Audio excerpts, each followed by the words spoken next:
Well, this is a fantastic opportunity for me. I've been privileged to be at Purdue University for more than 30 years, and over that time, well, when I first arrived, it seemed like half the faculty spoke Portuguese and had been to Brazil, maybe even married a Brazilian. It was amazing, and so this is a long and fruitful relationship. I've been major professor, postdoctoral advisor, co-author, co-project participant, and served in many capacities with Brazilians. I'm a huge fan of Brazil, Brazilians, and what's been accomplished there. When I was most recently in Brazil, in Sinope, in Mato Grosso state, right up close to the Amazon, I was stunned when Embrapa organized a flyover for us over the northern part of the state, and the almost exponential growth in corn production as the second crop, and as Gerardo mentioned, the three-crop sequence now with soy followed by corn followed by livestock is just exploding. And while many people today have said, well, we aren't competitors, if I were a corn farmer in the Midwest, I'd be I'd be thinking closely about that. So there's no doubt there's opportunity for cooperation, but as a trade economist, I also think about competition, and that's an important theme as well. So I want to talk about technology and sustainability in the long run. I'm going to pull back. We've had great discussions about what's happening on the farm, even at the genetic level. I want to pull back to more the macroeconomic and trade and put this into context. I think it will be useful, and you'll see many of the themes I pulled out to talk about have already been raised, even covered to some extent, so I think it's good that this is coming at this stage.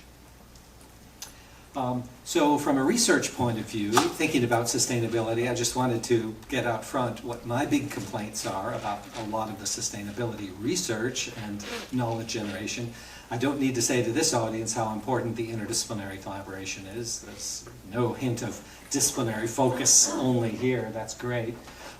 Something that's more subtle that I think is quite important, I want to emphasize today, is the importance of course, it's important for sustainability work to be done at a local level because localities vary a great deal in terms of soil, climate, institutions, and so on. But if you ignore the global context, the global drivers, and the feedback from local to global, you can often be misled, and I want to highlight that in my talk today. So I'm going to emphasize the linkages between global and local. And of course, complex or proprietary work, certainly work undertaken at the land-grant institutions, publicly funded.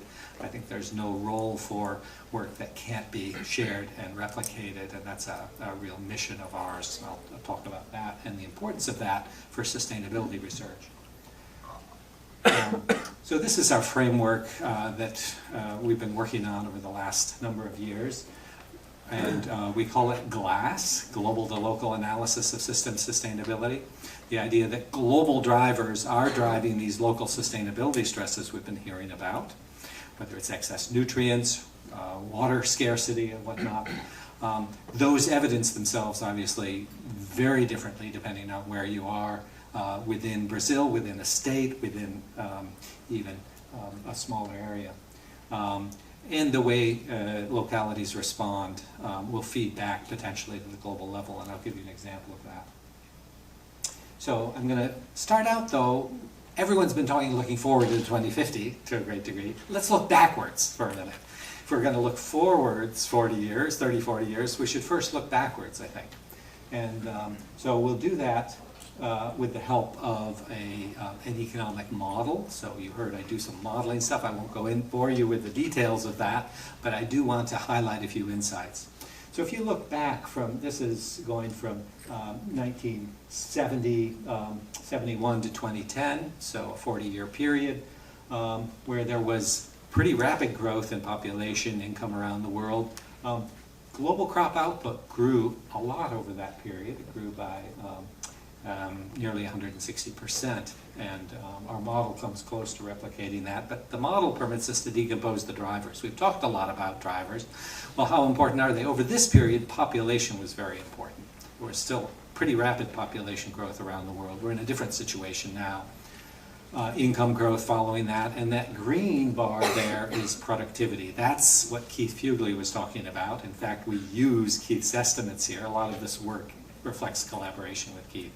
So all of those were contributing to that. The remarkable thing was that this was done even as cropland area, and we've heard that already. We've heard that in the case of Brazil. Cropland area on net grew at a very modest rate globally. And crop prices fell over this period. So that really is a remarkable accomplishment. I think looking back on that, understanding that there's value in that as we think about looking ahead. And the main driver of crop prices going down was productivity. And so it's great to hear everyone dialed into that and thinking forward. So where does productivity come from? Keith's already said it comes from R&D. This just shows you a figure. This is joint work with Keith, actually, and some other colleagues, showing that in the U.S., since quite a number of decades back, the components outside of this knowledge-based R&D haven't played a big role in growing output. It's all about the knowledge-led R&D. And there is a long lag in that process. Where am I aiming for here? Okay. And this shows you, we've actually estimated statistically this lag structure for the US using Keith's very long time series of public data. And you can see if you spent money in the year 1950 on public R&D, the effect of that really wasn't felt until almost a decade later. And the peak really comes, I think that Keith already made this point, it's about 20 years from the work done in the lab to having an impact in the field. And look how far that extends out.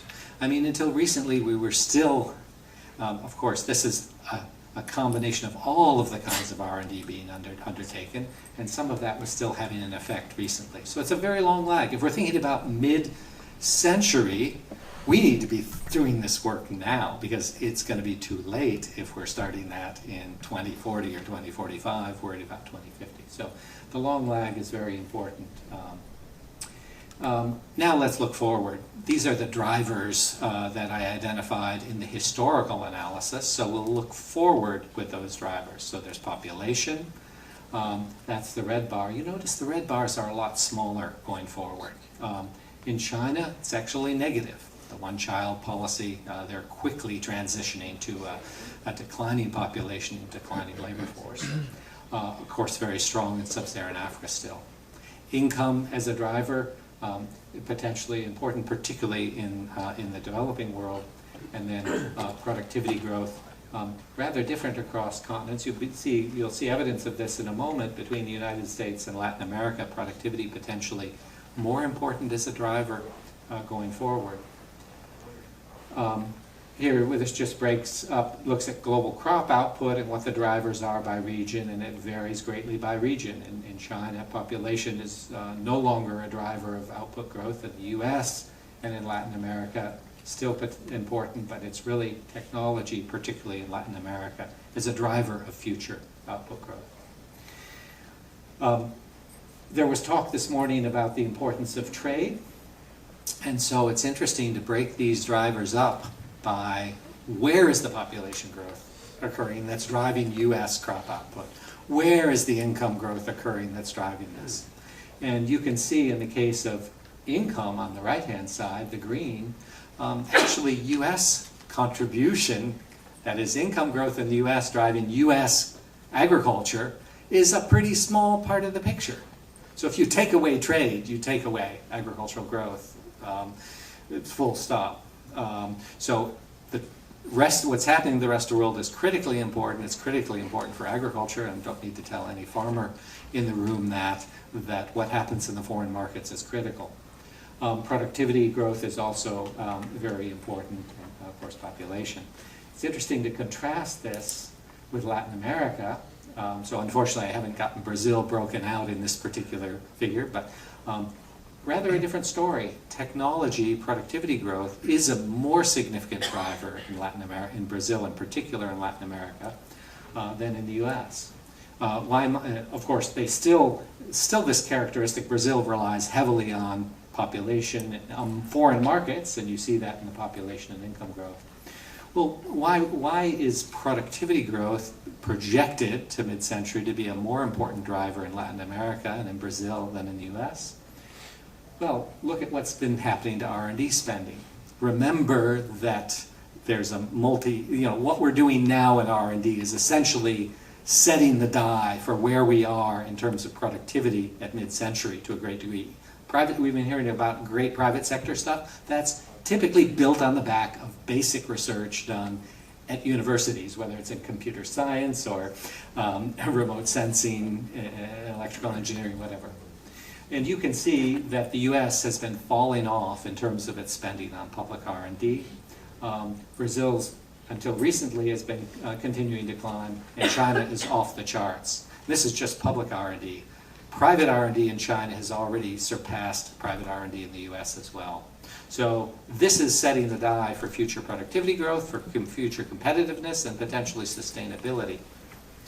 So that those earlier on in the panel saying that reversing this in the US and some other places is very important, and they're spot on. Okay, well, let's do a thought experiment. For those from a US perspective, we could see that that's been lagging. What happens if this was given a boost by about $1 billion per year over the next decades? What would that do? Well, this is our baseline of output growth of about 60% over this 40-year period. That's productivity growth. On this scale, we are going from 2010 to 2050, so we're starting a little bit back in time, 40 years. What are the drivers of that? You remember there are several drivers: population, income, biofuels plays a role, particularly because we're starting in 2010. Actually, productivity growth in the rest of the world is a drag on output growth in the US, so we are competitors in international markets. There's no way around that. I think it's naive to say we aren't. There are opportunities for collaboration, and there are opportunities for competition. And what overcomes that drag is US R&D and then productivity growth. So that's what gets us up to 60%. What happens if you increment that R&D spending over this period, factoring in that lag structure that we have estimated previously? You get a significant bump in output growth, and it's driven really by the turquoise bar. More spending now results in more productivity later on, so it does result in faster output growth in U.S. agriculture. So conversely, the slowdown will be felt at mid-century in terms of diminished output growth. Okay, I want to turn to sustainability issues now and pull out two kind of sustainability issues that feature different aspects of this problem. So the first is groundwater. This is a big problem in the West.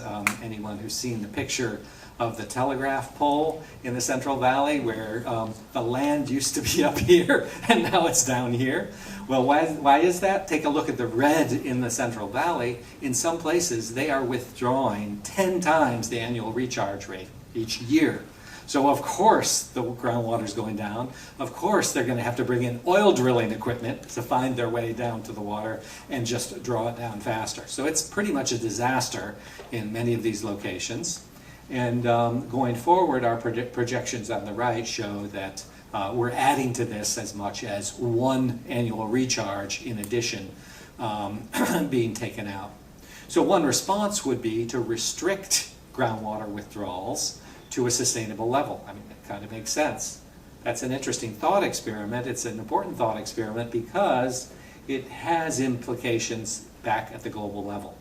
So this is the local to global phenomenon that I'm talking about. So you can't think about local stresses in the absence of the global context, but also it's important when you're formulating policies to think about the feedback back to the global level. In this case, if you only implemented these restrictions in the US West, well, you get a significant reallocation of production both within the US and overseas. So local to global is important as well. The other sustainability stress I want to talk about is that having to do with, of course, despite Keith's marvelous TFP that he's laid out there, we have been applying a lot more inputs, particularly if you go all the way back over this period that we've been looking at. This is 1971 to 2010. More inputs, in particular more fertilizers, have resulted from 1960. We had minimal coastal dead zones around the U.S. to 2008, when there are extensive hypoxic areas, and nowhere more striking than in the Gulf of Mexico, and where this bar chart shows you the size of that dead zone. It varies a lot from year to year. That's a 5-year moving average in blue, but you can see 2017 was huge. And the U.S. Hypoxia Task Force suggested this the nutrient loading needs to be brought down by 45%. Meanwhile, we see this continuing demand. How is that going to be achieved? So I want to explore one sustainability solution here, but first, let me just point out that there are a lot of solutions out there already. It's not rocket science. You either apply less nitrogen or improve the utilization efficiency in various ways. Those are in-field practices. Or you go to the edge of the field and you do things there with controlled drainage or wetland restoration. I want to focus on wetland restoration. Environmental Defense Fund had a recent study highlighting that as potentially the avenue they see for solving this problem in the U.S. And so let's focus on wetlands. So it's an existing technology. Okay, here we have a sustainability problem. There's an existing technology. Can it fix this problem? Well, it turns out that it could do a pretty good job if it was widely adopted. So this is a wetland up here just off the Purdue campus, and Laura Bowling down in the left-hand corner has been monitoring that for 10 years, and she's found that as a result of placing this wetland, so the drainage, subsurface drainage empties into this wetland, the wetland then removes 28%, so you get 28% reduction in nitrate load flowing into the stream as a result of that. So it seems like a very, and it's not a big area relative to the field. It might be 1% of the area. So we've explored in this modeling framework, we not only do global modeling, but we take this down to the 5 arc-minute grid cell. And at that level, you can distinguish where this is appropriate and where it could be applied and where it won't work. And that depends on soils, topography, drainage, and so on. And we find that if this was applied comprehensively throughout the Corn Belt, where appropriate, where feasible, you would reach 90% of the Hypoxia Task Force target. And that's without any limitations on infield nitrogen. So it's a very, it seems like a great idea. And we kind of come top down, EDF went bottom up, both came to the same conclusion. Okay? So this is a case where we don't need a new technology. What we need to think through are policies. And how would you, okay, if this is a feasible technology for addressing this, how would you encourage farmer adoption? So far it's been quite limited despite very significant government support for establishing such wetlands. So that's where economics comes in, okay? It's not just a matter of agronomy and engineering and gene editing. You need the economic component and to address the issue of adoption. And the interesting thing about this is there's very limited, as opposed to we've looked at in-field strategies as well that reduce nitrogen application in the field. That has a significant local to global impact because it reduces corn production, it raises prices, and, has an impact for food security. This has very little impact on aggregate, so very little local back to global. So it seems very attractive.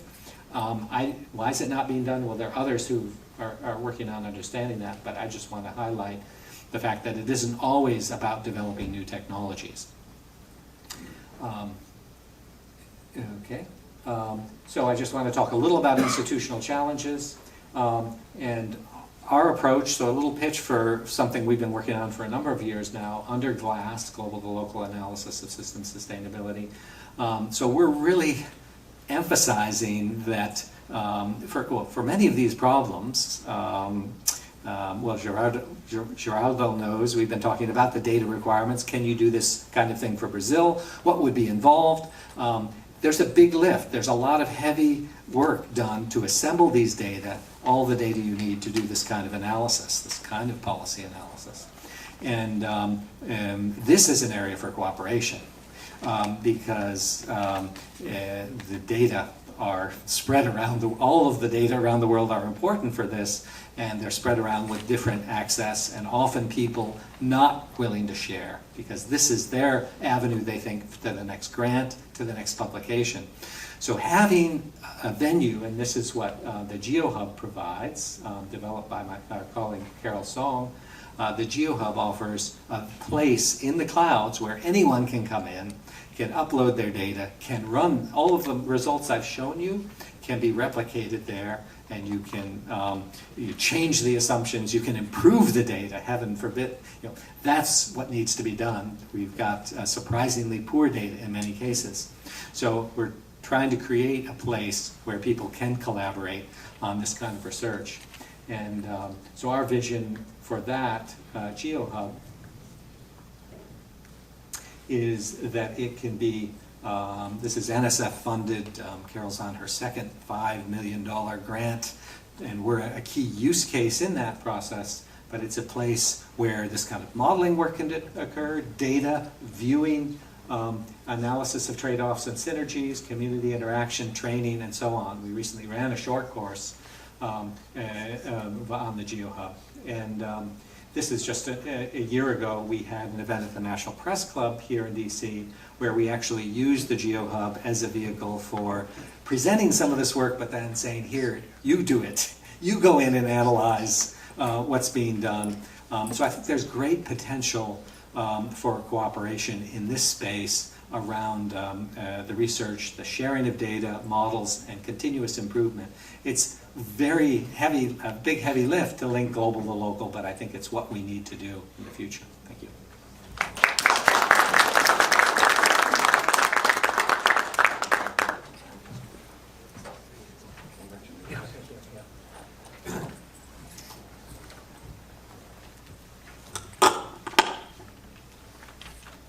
Well, good morning. It's a pleasure to be here. I would like, first of all, to thank Apex and Paulo for the invitation and all the efforts of your team in putting up this event and all these high-quality audience. Also thank Purdue, because it was a pleasure to recommend Purdue partner of this event here. And I started my professional career at Purdue, mostly West Lafayette, and this was 1977, 1978 as a paperboy.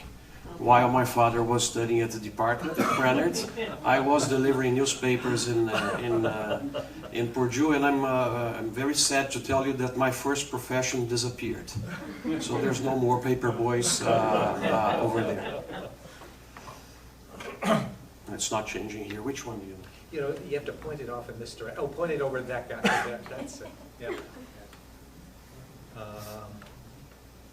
Point it at the corner and wait.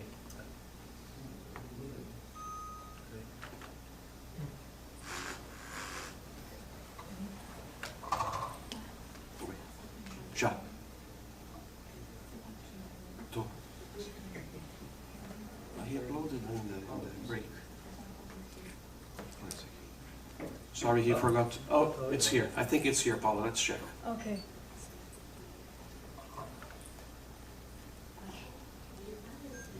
Aim it over. Yeah, now it's working. So let me start again. You're a paperboy. Yeah. So thank you again, Paulo and Apex, and thank you, Purdue. It was a pleasure to be a paperboy in West Lafayette and Apex. I hope it doesn't stop again now. So I teach at the University of São Paulo in Brazil, city of Ribeirão Preto, which is our agribusiness capital, and I teach also at Fundação Getúlio Vargas, the business school in São Paulo. So I have a chance to stay in both cities during my week. Also created a think tank, a company called Marktstraat some time ago, 15 years ago, and we do a lot of projects in Brazil for food and agribusiness. Feel free to interact, because you know we are here to build up a dialogue, to start talking to each other, to share information and to improve our knowledge. And this is what we got here since 8 a.m. So I'm offering you a new platform for knowledge that we created this year.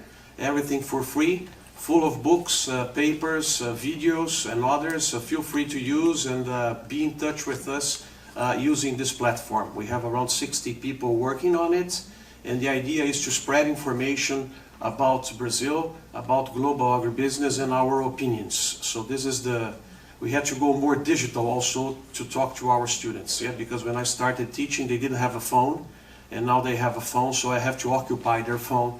If I don't occupy their phone, they're going to be disturbed with other things and don't look at me at all. So my strategy is to occupy their phones, and that's why we produce digital content, and they have to look at it, and then we keep their attention going on. So I thought in how to do this difficult challenge here of trying to close a wonderful amount of speeches that we had, and I was thinking, what could I provide in terms of for this audience that could be interesting for you to take home. So we're talking now more to the future, and it's a pleasure to be sharing here with Tom. I'm raising the 10 topics that I think will be very important for us to think in the coming years, and how Brazil is positioned itself in these topics, and also with some small case studies in each of the topics. So you have here my 10 topics. I plan to talk 15 minutes in each of these topics. So feel free to leave, to have lunch, to have dinner and come back. I'll be here maybe until midnight. But let me start with the first one. I think there's no more doubts here that we have the Asian and African driven food and bioenergy demand. It was spoken here that we have 9 to 10 billion people in the planet in 2050. We all know that. But maybe we don't know that 80% of these stomachs will be in Asia and in Africa. So when you look at the trade, food trade in the future, the gray part in the right side is the future, you see the continents that are going down and the continents that are going up. I know that you're tired, but it's a very nice chart to understand. Over here in the axis you have the billions of dollars, so surplus or deficit.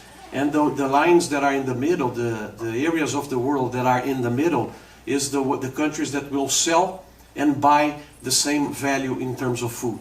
Okay, so they are in a kind of equilibrium in terms of value, although they may import wheat and sell orange juice, for instance.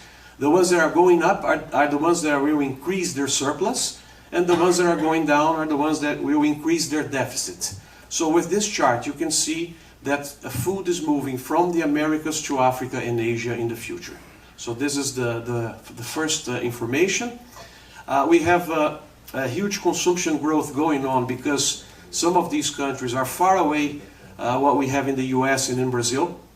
We have 85% of urban population in Brazil, also here. When you go to India, when you go to China, it's still half and half, and these people moving to cities, changing their consumption habits and going more towards protein.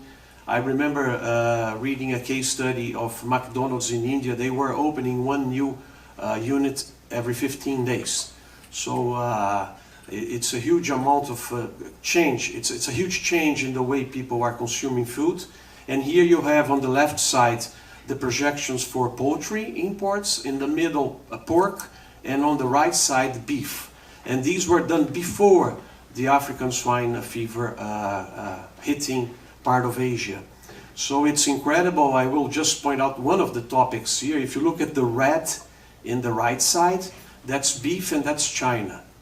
We, US and Brazil, were very lucky that the Chinese tasted beef and they loved beef. And they won't be able to produce the beef they need. They won't be able to produce the pork meat they need because of restrictions. So part of this production will be moving to the US and moving to Brazil. I heard statistics that they are eating 4 kilos of beef per capita per year, and that's going to go to 8 in 10 years. For us, it's a weekend of a barbecue in Brazil. But when you multiply 4 kilos difference plus 1.4 billion people, it's like 70 or 80% of what Brazil produces today in beef. So it's a huge increase going on. And let's not forget Africa also, that's urbanizing, several countries with strong development, income distribution, and other things going on. And as I told you, this was done before the swine fever event. So if you look at Brazilian data, I'm not going to disturb you with all of these, but just pay attention in the food and agribusiness exports that we do. Look at the first one, China. Look how much it was in 2000, $560 million US dollars in food and agribusiness products. Look at 2018, almost $36 billion. So we have one China, that's the first line, and we have a second China that I want you guys to pay attention, is the countries that start from the bottom to the middle. So if you put all these countries together, they become a second China in Brazilian imports. Countries like Arab Emirates, India, Egypt, Thailand, Vietnam. Look at these countries. They didn't buy anything from food and agribusiness in Brazil. Now they're buying $2 billion a year. So it's a huge difference. I used to call this chart as the two Chinas chart. So this shows us the first point. We have to be prepared to supply food for Asia and Africa mostly. The second one was already touched here in a great way by our ambassador, and I have also to talk about this because this moves us to competitiveness, is the economic reforms going on in Brazil and the benefits that this will bring to the supply chains. So I'm not linked to any political party, any specific government, so this is why you're going to see that the era that I put up there is not linking to any type of government. It's two governments. But we have now in Brazil what I call a fever towards reforms going on in Congress. I just put out three headlines of today's newspapers in Brazil, and you can see the results of these reforms going on. So we approved a very tough reform, that's the pension funds. I'm not going to go through all the reforms that are going on. We have labor. We have investments coming to roads, railways, oil, $17 billion last week in transferring the exploration of some oil reserves to the private sector. And you can see, just to summarize, it's much more a business-driven society now and less state-driven as we were before 2016. So the reforms did not start with this president, it started with the vice president of the previous government, and they are moving very fast. And this will bring more competitiveness to business because it will make it more simple to work, it's going to make more attractive for people to invest and also to understand. On the right side, most of you guys have seen those images of the long lines of trucks in the unpaved roads. And now the road that takes the grains to the north of Brazil is just 1.5 miles away to be finished. And this was done by the military. So it's a change of a mindset towards infrastructure going on in Brazil that I think it's very important. The third topic is we do still have to expand the food production in the world because what we've studied until 2050. And Brazil has an important role to do that. And I want to show you what are the plans of our ministry and our government. Why is it important to expand production? We heard here this morning the fear to have a second problem or a third problem in the last 10 years with the commodity prices. So the consumption is coming and the production has to react in order to keep this price trend. Let's remember that Brazil and the US, they have a very important and social role to the world. We are suppliers of food and we are responsible for food getting cheaper in the world. So we are reducing hunger.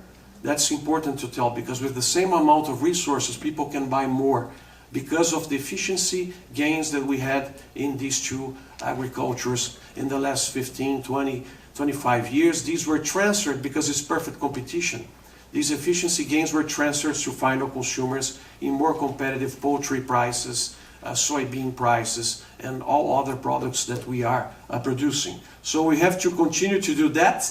Brazil has an importance and had a growth, occupying some good positions in the world production and share exports of several products. As you can see here, it's not an irrelevant country anymore, or as importer of food, as we had a chance to listen also this morning.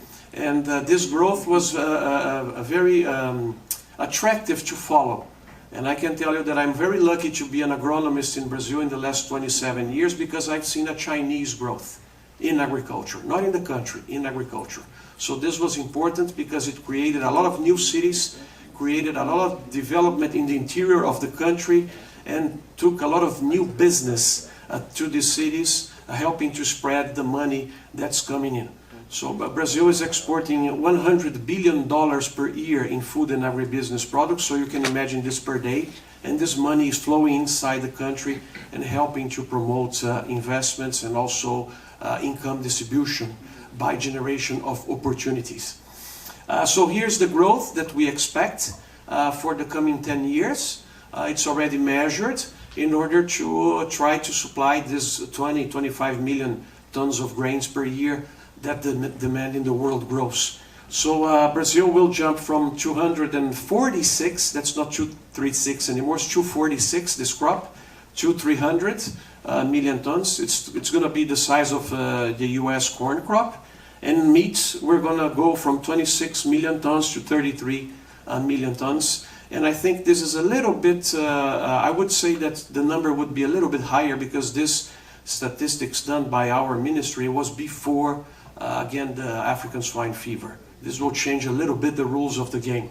So if you look at the areas in Brazil, we are going to jump from 75 to 85 million hectares when you consider all the crops, okay? And if you go to the right side, it's only grains. Grains will jump from 63, that's this year 63, to 72. So it's very important to point out that even with all the growth, I'm talking about the future, all the growth expected to happen in Brazilian agriculture, the area of the country that will be used for agriculture is 10%. 10% of the country will be used for agriculture. So this is a very important number for us to keep when we listen things that, oh, the bees are dying, you know, and it's a monoculture all over. It's 10% of the country being used for agriculture. 90% is not being used by or for agriculture. So then we have also to call your attention that it's the only business in Brazil that goes well. It's tough to tell you that, but look at our economy, and in the green light you have the agribusiness trade balance, and the light green you have the other sectors of Brazil. So it's not going down from 87 to 61, because this is only until September, okay? So it's still going up. And imagine removing agribusiness from our economy. What happens? What happens to exchange rates? What happens to inflation? What happens to job creation? And it's important for you to know that we are 210 million people with income inequalities, having to put people to work, you know, to create opportunities. So agribusiness is what we have. So it's very important to emphasize this. There's no other chance for Brazil to insert themselves in the world via agribusiness. There's no other possibility. So the fourth one, it's also addressed here before. The next 20 to 30 years will be very exciting to study the new generation of farmers and farming structures leading to land management concentration. I'm giving you now just one example here. You can find their information on the website. It's in English. They're listed. And this is one of the examples of companies coming on in Brazil and concentrating production, increasing yields, being able to adopt a lot of intelligence and data and all these kind of things, and raising productivity up. So this is important, and I will address the social issues later on, but I want to tell you that the way these guys are managing, the new generations coming in, they did agronomy, they come with, you know, they're computer-based, and it's incredible to see how I can follow several farms in my region. When the sun comes back, it's a complete mindset of how the farm was managed. The number 5 was the topic of our last panel, and I have a lot of expectations regarding to digital data, research and technology, saving resources and enabling competitive food for consumers. I do think that part of the efficiency gains that we will receive when we save machinery, when we have more results, will be again transferred to final consumers of food. So here we have several pictures. Because of our time, I'm going to talk about just one or two with you. But the one in the middle, it's already happening in the Midwest of Brazil. It's a machine that has a light. The light sees where the weed is, gives a signal to the machine, and then you put the chemical product just over the weed. So we changed the idea of gallons per acre to splits per plant. Splits per plant. So it's efficiency. The other one in the right is developed by Bosch. They show this in Agri-Show in Ribeirão Preto. So then you can have 4 types of weeds. They recognize it with a camera, and they take 4 types of chemical products in the same application. So this changes the concept. We're not managing by hectares anymore, we're managing by square meters. The technology is there in order for you to throw fertilizers just where they are needed, to put chemical products where they are needed, and to save a lot. Save a lot in time, save a lot in costs, like the one you see up there, the black phone. It's an app developed by a Brazilian that you just handle it and you move it towards the cattle. It gives you the weight, the exact weight of the animal. So you don't need to take the animal again to measure the weight. It's over there in the field, and it's incredible what's going on. So I trust a lot in these efficiency gains benefiting final consumers. Topic number 6, and for this I have 3 slides because it's very important for Brazil. I think it's a green country in agriculture, and one of the most exciting topics, in my opinion, for the future is the payment for environmental services. I think agriculture all over the world has gains to receive when these things are more implemented and happening. So here, Brazil, why do I call Brazil a green country? Because when you look at the energy metrics of the countries in the world, Brazil has 45% of its energy coming from renewable sources.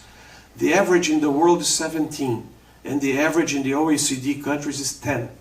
So we are 45 of all the energy used in the country, renewable sources. When you go to the developed countries, this is only 10. It was spoken here about the forestry code. I recommend you guys in our dialogue to study it. You can find it at the WWF website in English, and it shows you what Brazil was able to develop. And it's a very important document that's being implemented for sustainable development. And no one received anything for that. Imagine that nice example, if you look there in Brazil, the 20% set aside area, 35% set aside, and 80% set aside. So if you are a farmer and you bought your land in 1990, imagine that you bought this hotel here, and then the mayor of Washington or the governor came and told you, okay, now you have to pick up 20% of your apartments and put salads in there. So you can't use them anymore commercially. So this is what happened with farmers. They had to set aside areas and put back again what they had there, or to compensate. So it represented a cost increase. And this is one of the topics also for us to discuss, because the consumers will be pressuring for the environmental code to be applied also in other countries. So this will represent a cost for agriculture, and this is what I pointed out over there. Because as far as I know, in the big countries, the toughest environmental code for producing food and agriculture is in Brazil. So what happens if India, China, and other countries, even the European Union, has to apply a forestry code that limits the area and has a lot of other obligations for us? So then we have a chart that shows you where the amount of land that's used. Again, for agriculture in Brazil, it's around 10%. Then you have the pastures with 20%. Then you have the cities, the lakes and everything. And then you have the area that's preserved. It's 66% of the area of Brazil is untouched in several ways.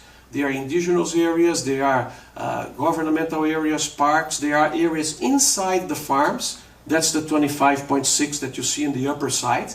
So areas that are preserved inside the farms.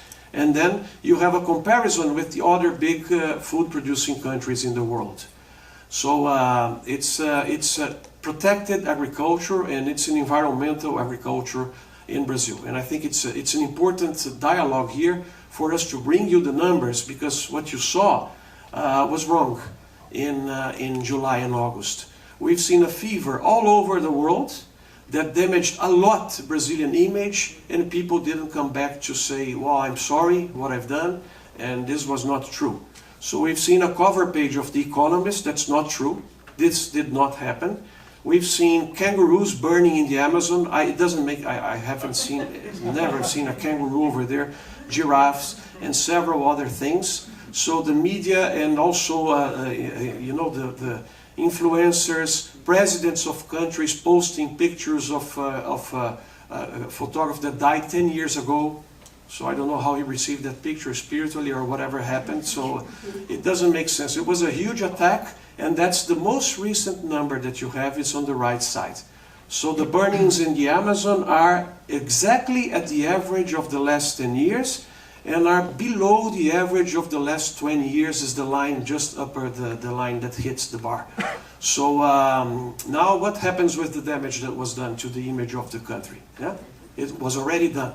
Of course, here we can revert it because you're seeing the data, and the ones that receive the pictures from football players, from artists, how are we going to revert the image that we were burning all the forests and destroying the country, and it would become a pasture in 2 or 3 years?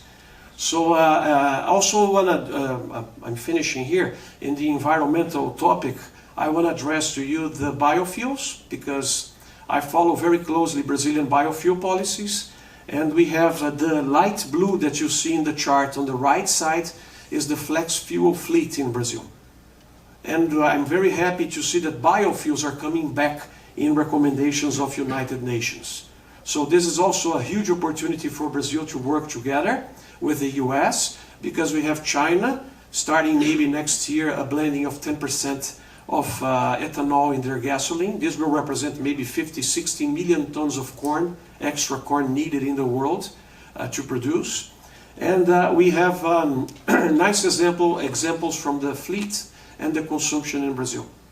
I also want to point out Renova Bio.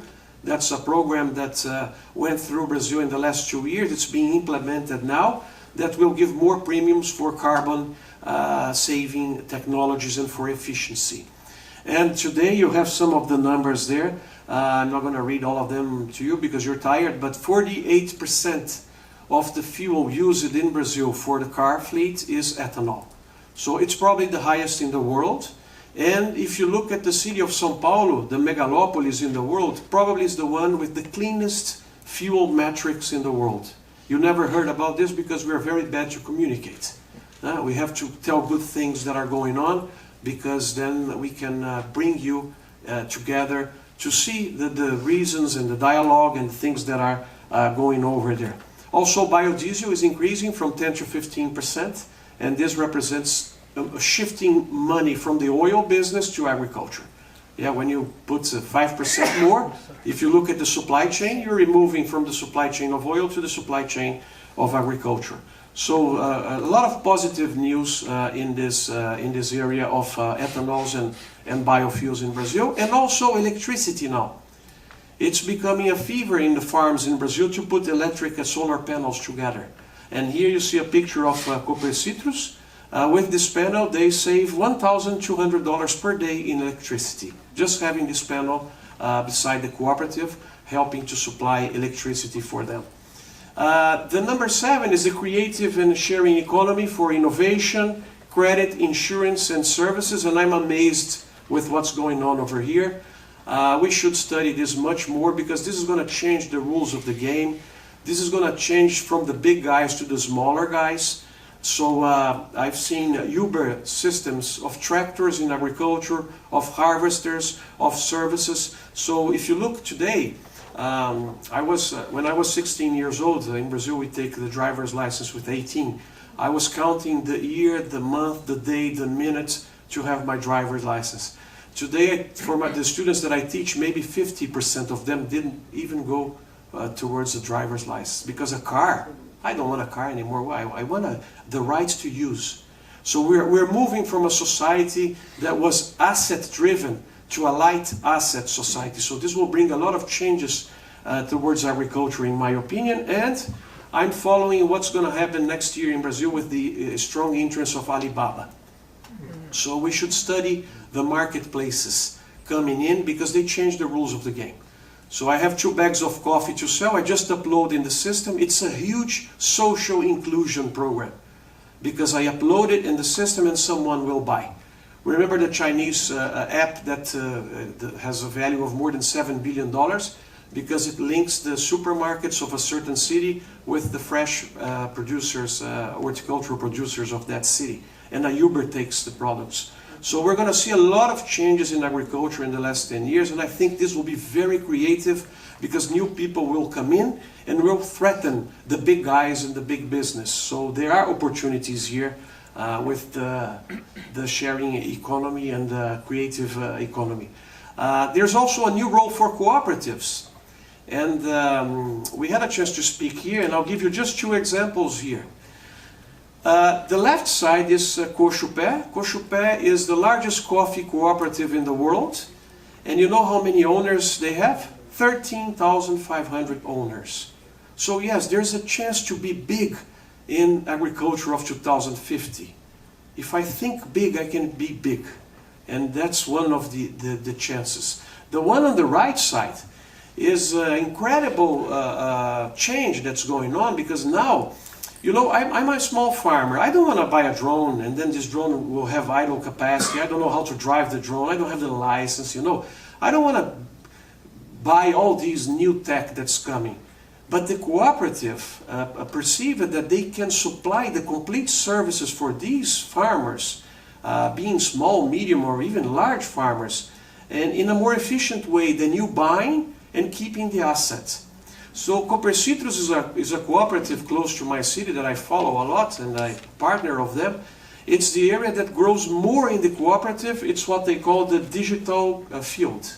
So the cooperative is applying the technology.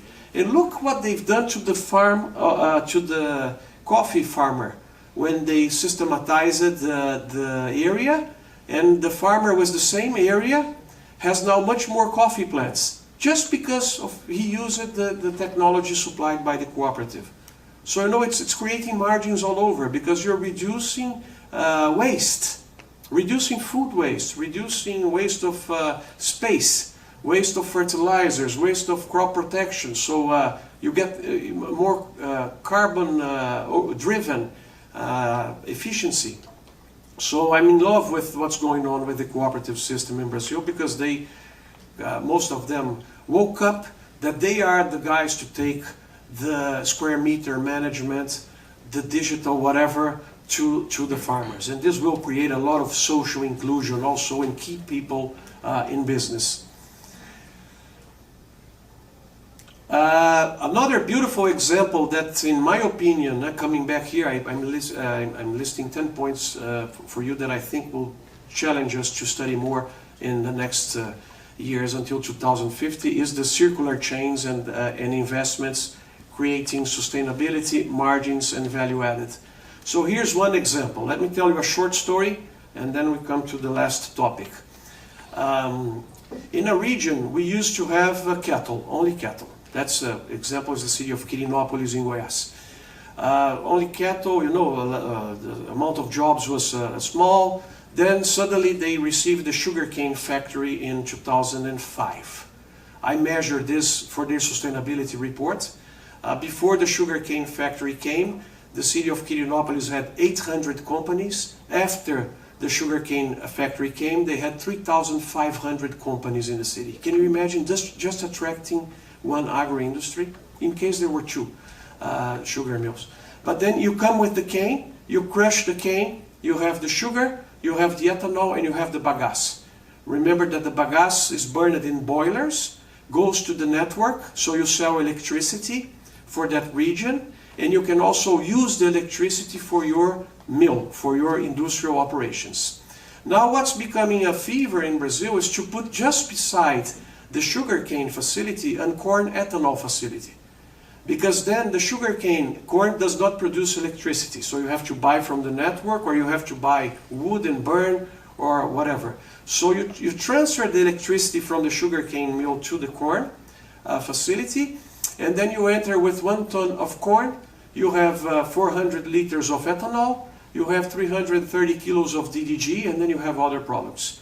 And the DDG, who wants the DDG, which is a high protein content? The cattle. So then you put a feedlot just beside. And then the feedlot, you can see here in the picture, does a lot of manure. The manure is treated and goes back to the corn and the sugarcane as a fertilizer. So this is a very nice example of a circular economy capturing value in the region. Imagine, before cattle, now we have integrated activities that are receiving less inputs from outside and sending more outputs, having a nice example of value creation. And the last one, which amazes me in terms of creativity, is related to engagement, storytelling, and all the old marketing things that now are easier because, you know, everything is digital. So you can follow, you can see, you can look at a coffee in a shelf, and then you can see the film of the movie of the farm, and you can be in touch with the farmer. So I had 10 or 15 examples here to tell you how these are creating chances in agriculture. So I have in my state a olive oil producer on the right side in the top, and they received a recognition here in the US because of the quality. They won a contest here. It's produced in São Paulo. Never heard that São Paulo was able to produce olive oil. Then you have açaí, and Apex was helping this company. We were in a Nuga trade fair in Germany last month, and they were selling directly to supermarkets in Portugal and Spain. Produced by small farmers in the north of Brazil, poor farmers being included because of the storytelling, because of the brands and the processing.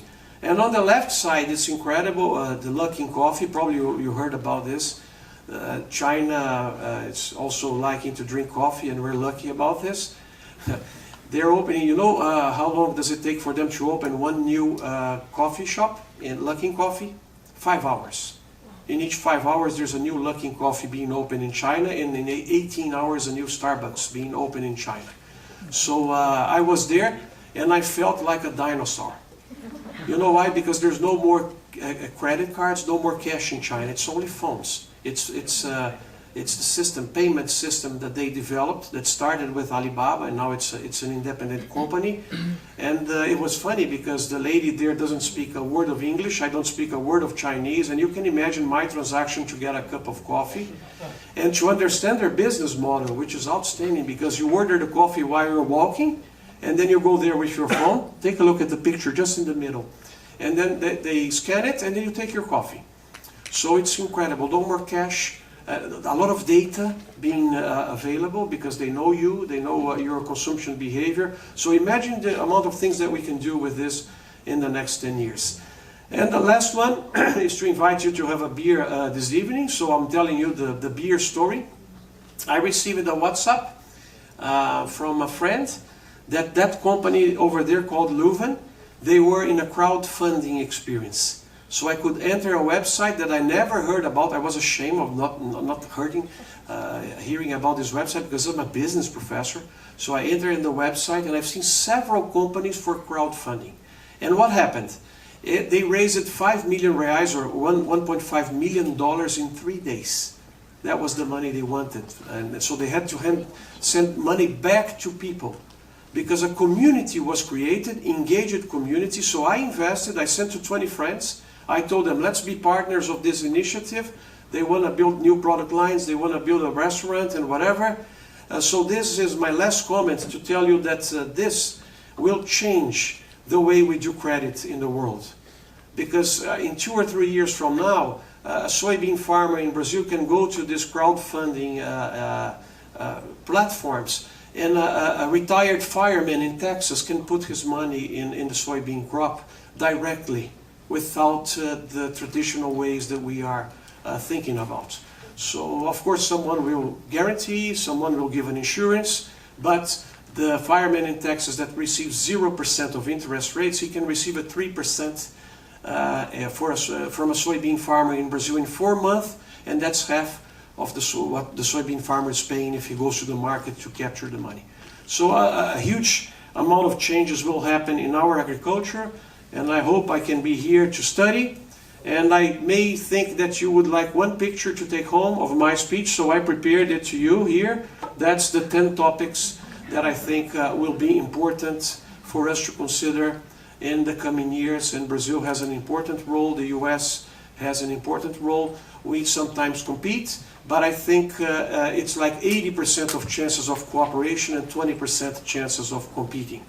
Okay, we are competing in corn, but we can develop the international ethanol market, and then we are joining efforts in corn. So that's the idea. Be creative, and I want again to thank you all for being here. Thanking Apex for the invitation, and we will be available to answer some questions if you have. And this is my Twitter of the lecture. It's very positive, what we have to do, the things that we can work with. And it's going to be totally different from the last 20 years because we're going to have much more newcomers, people included in the system because of the new technologies going on. Okay, thank you for your attention.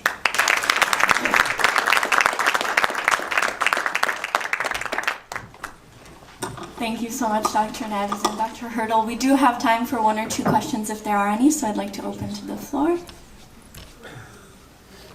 All right, well, with that, I wanted to... Oh, go ahead. There's a microphone. Bob Thompson, Center for Strategic and International Studies here in Washington. Question for both of you. We know that Embrapa's research appropriations are declining. We know Tom showed the data that U.S. appropriations for ag research are declining. But Tom, at the very end of your the first section of your talk, your blue or turquoise bars, to me that implied the investment that was needed to generate the necessary increase in productivity by the middle of the century, if I understood your point correctly. But yet that seems inconsistent with what's actually happening with both the U.S. and Brazil cutting back on public support for ag research. What's your take, both of you, what's your take on the adequacy of current investments and what it's going to take to get the sustainable outcome as opposed to the bad news that at least one speaker suggested, Claudia suggested? Well, I'll take a crack at that for starters. Just to clarify, the figures were that I was projecting about the future productivity growth were very much dependent on what is being spent now as well as recent trends. So that was baking that in, and so the output growth is slower than it had been historically because of that. And the composition changes a lot. So you see, I mean, assuming all of this investment in China bears fruit, and I think there's some evidence that that's happening, China becomes much more of a powerhouse. I don't know whether you remember a few decades ago, we thought China was a huge export market for all kinds of things. Well, now their productivity growth has allowed them to stay in the game in a lot of agricultural products. I think we'll be seeing a shifting of who's really competitive in agriculture, and if we continue on this trajectory, we'll become less competitive. Obviously, we have a lot of inertia and momentum, and some great institutions that are able to convert those dollars into productivity at a higher rate than many places in the world. But I think that it's inevitable that we'll lose continue to lose market share. Well, thank you, Bob, for the nice question. Just a quick compliment. I was in China for 15 days now in June, and it's a different speed. It's a different speed, and it's incredible what they are creating. And when they create something, they will win. You know why? Because they control the demand. They start with 500 million users. And I've seen this with Uber, I've seen this with Luckin Coffee, with WhatsApp, and whatever they bring to market in a creative way, they control the demand. And I was impressed with the university system there and the amount of money they're putting in research. So it's a lot of things are going to come from China. And going back to Brazil, it's a pity what happened to our country in the last 20 years in terms of the management of the budget of the country. So you followed that closely. The fiscal deficit that we have, it's terrible. And the government had to cut in several areas. So as soon as responsibility comes back in terms of the management of the budget, I'm sure that the government will be able to put more money in what generates income instead of putting in income distribution. One thing that I've spoke a lot in the last 20 years in Brazil, that there's no sustainable income distribution without income generation. And when you don't put money in research, and you don't put enough money on education, you will deteriorate the capacity of the country to generate income. Income is generated by individuals and by business, not by government, and then you take the country to the situation it was taken. So it's going to take some time for us to revert this, but I think that's the right direction.